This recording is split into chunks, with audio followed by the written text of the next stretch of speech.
Stop right there, don't scroll yet, because what happens after this one act of arrogance will leave you speechless. It was a chilly morning on a busy city street, the kind where everyone is in a rush, where horns, fumes, and impatience blend into chaos. A luxury black car stopped outside a cafe, its shiny body reflecting the golden sunlight. From it stepped out a man in a crisp suit, gold watch glimmering, and arrogance written across his face, Mr. Ryan Malik, one of the city's richest real estate developers. He had everything money could buy: success, fame, power, and the pride that comes with it. Just a few feet away, a young biker named Arif pulled up to the same cafe.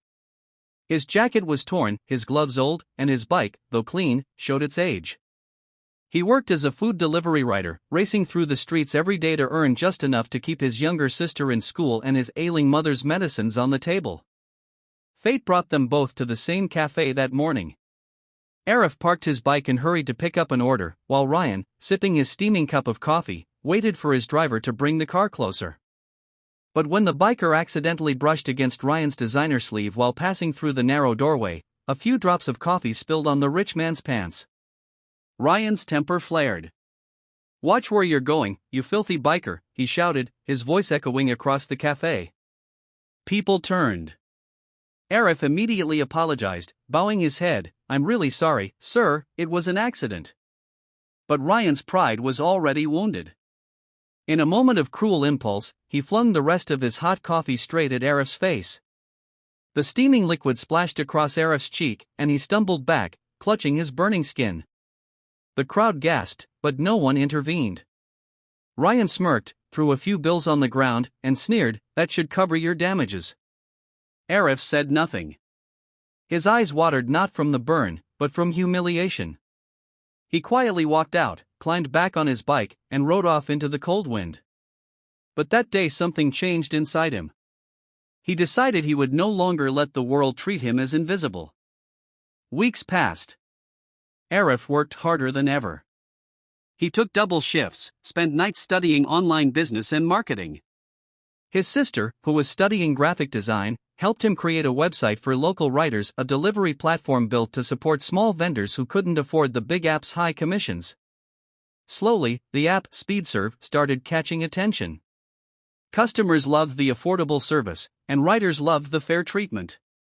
Within a year, Arif's idea turned into a thriving business. Meanwhile, Ryan's empire began to crumble. His company got involved in a corruption scandal. Investors pulled out, his accounts were frozen, and he lost everything overnight. His friends vanished, his family left him, and for the first time in his life, he had nowhere to go. One rainy afternoon, Arif stopped his car, yes, a new one, at a red light. He saw a man sitting by the roadside, drenched, shivering, holding out his hand for help. His clothes were torn, his face unshaven. It was Ryan. For a moment, Arif couldn't believe it. The man who once humiliated him was now begging for a meal. Arif got out of his car and walked toward him. Ryan looked up slowly, his eyes hollow but recognizing the face instantly. He froze. Shame washed over him like the rain. I didn't know life could turn like this," he whispered. "I'm sorry for what I did to you." Arif didn't speak immediately.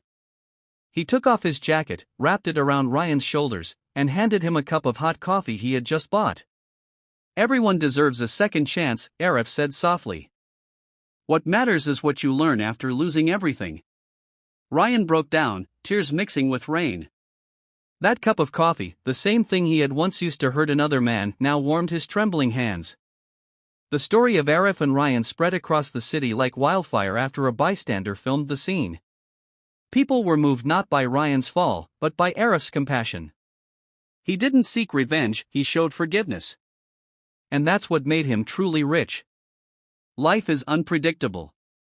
The one you look down on today might be the one you look up to tomorrow. So, before you judge, before you hurt someone with your pride, remember, tables turn faster than you think.